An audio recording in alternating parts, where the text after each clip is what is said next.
Hello, everyone, and welcome to the 13th day of January 2022. This Day Weather Podcast brought to you by Chugwater Chili. Check out Chugwater Chili's green chili seasoning.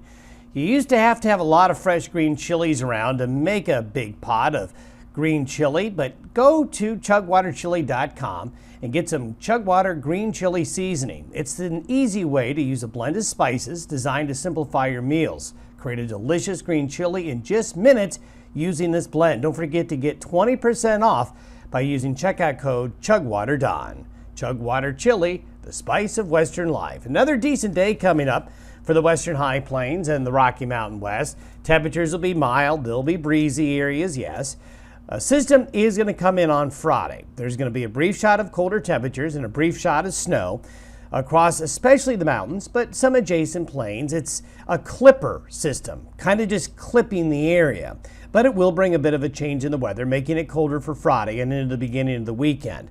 But for most of the weekend and for most of the next week, we really don't have a lot going on again. It's going to be another fairly quiet week. We have a couple of small systems, mainly in the mountains and the northern areas, that will be impacted by a little bit of weather.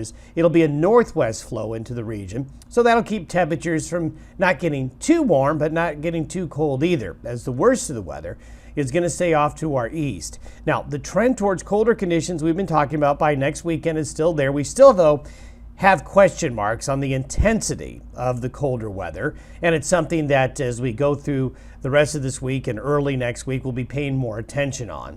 Today's satellite photo shows a continuation of a lot of the western high plains and central plains looking at a very quiet weather pattern. This cloud shield up here is part of the high clouds associated with the low coming into northwest Washington state right here. This is the Clipper system that's going to dive like this, then head towards the east coast, causing bigger problems later. And here it is by tomorrow. This is for noon tomorrow.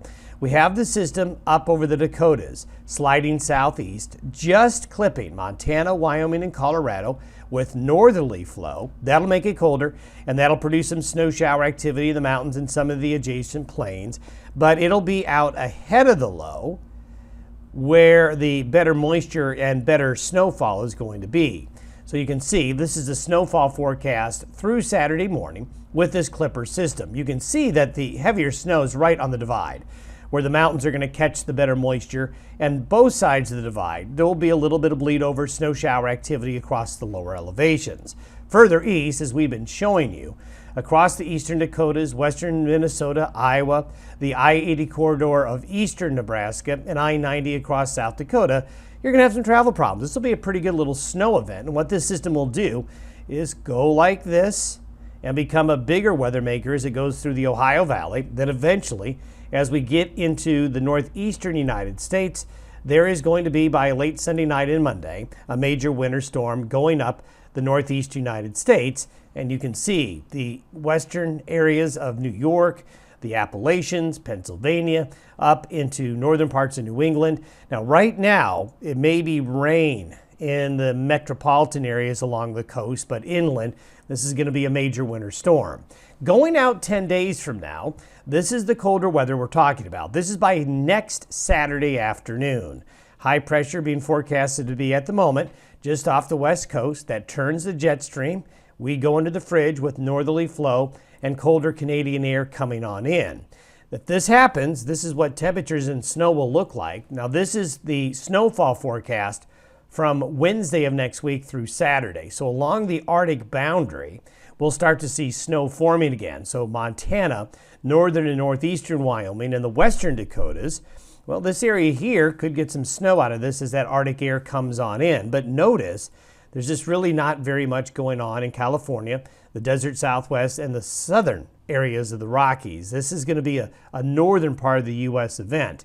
This is what temperatures could be like by next Saturday afternoon relative to average. The Arctic boundary getting south of I-70 here by the next weekend time frame. As we discussed yesterday, though, there is still some question marks about the penetration of the Arctic air. Will it be more towards the divide, or will it be more towards the Great Lakes? And honestly, it could go either way, so stay tuned. But the trend is still colder by next weekend. What we've got to figure out is the intensity of the cold, how far south and how far west it will penetrate, and if that's going to be associated with any snows or not. So stay tuned. We'll update you tomorrow. In the meantime, enjoy a pretty good looking day again and be ready for a bit of a change tomorrow.